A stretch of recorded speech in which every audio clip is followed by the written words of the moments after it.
The Varieties of Religious Experience, a study in human nature by William James. We should have been left with 20 minutes on this program, but it doesn't look like we're going to have that. We open up the lectures 6 and 7, the Sixth Soul.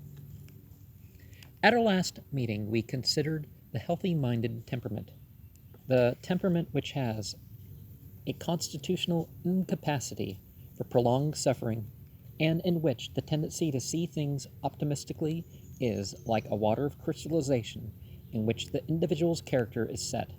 We saw how this temperament may become the basis for a peculiar type of religion, a religion in which good, even the good of this world's life, is regarded as the essential thing for a rational being to attend to.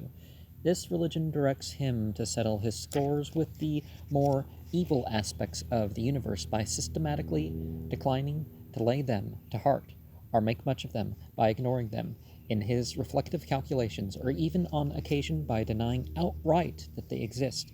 Evil is a disease, and worry over disease is itself an additional form of disease, suffering, which only adds to the original complaint. Even repentance and remorse, affections which come into the character of ministers of good, may be but sickly and relaxing impulses. The best repentance is to up and act for righteousness, and forget that you ever had relations with sin. Spinoza's philosophy has this sort of healthy-mindedness woven into the heart of it, and this has been one of the secrets of its fascination. He whom reason leads, according to Spinoza, is led altogether by the influence over his mind of good. Knowledge of evil is an inadequate knowledge, fit only for slavish minds. So Spinoza categorically condemns repentance, which, when men make mistakes, he says, according to Tract on God, Man, and Happiness, Book 2, Chapter 10, one might perhaps expect gnawings of conscience and repentance to help to bring them on the right path, and might therefore conclude, as everyone does conclude, that these affections are good things. Yet when we look at the matter closely, we shall find that not only are they not good, but on the contrary, deleterious and evil passions. For it is manifest that we can always get along better by reason and love of truth than by worry of conscience and remorse. Harmful are these and evil, inasmuch as they form a particular kind of sadness, and the disadvantages of sadness, he continues, I have already proved, and shown that we should strive to keep it from our life. Just so we should endeavor, since uneasiness of consciousness and remorse are of this kind of complexion, to flee and shun these states of mind.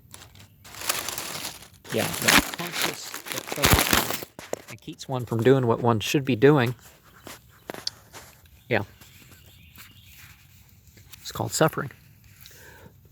Within the Christian body, for which repentance of sins has from the beginning been the critical religious act, healthy-mindedness has always come forward with its milder interpretation. Repentance, according to such healthy-minded Christians, means getting away from the sin, not groaning and writhing over its commission. The Catholic practice of confession and absolution is, in one of its aspects, little more than a systematic method of keeping healthy-mindedness on top. By it a man's accounts with evil are periodically squared and audited, so that he may start the clean page with no old debts inscribed, which is not quite how it works, but whatever. Any Catholic will tell us how clean and fresh and free he feels after the purging operation. Martin Luther by no means belonged to the healthy-minded type in the radical sense in which we have discussed it, and he repudiated priestly absolution for sins. Yet, in this matter of repentance, he had some very healthy-minded ideas, due in the main to the largeness of his conception of God. And, you don't have, the priest doesn't have to do this, but it helps to admit to yourself. One of the problems with these blank A things is, okay, addictions aren't the behavior. And if you identify as the addict, but it exposes you, right? Doesn't it tell people, oh, well, here's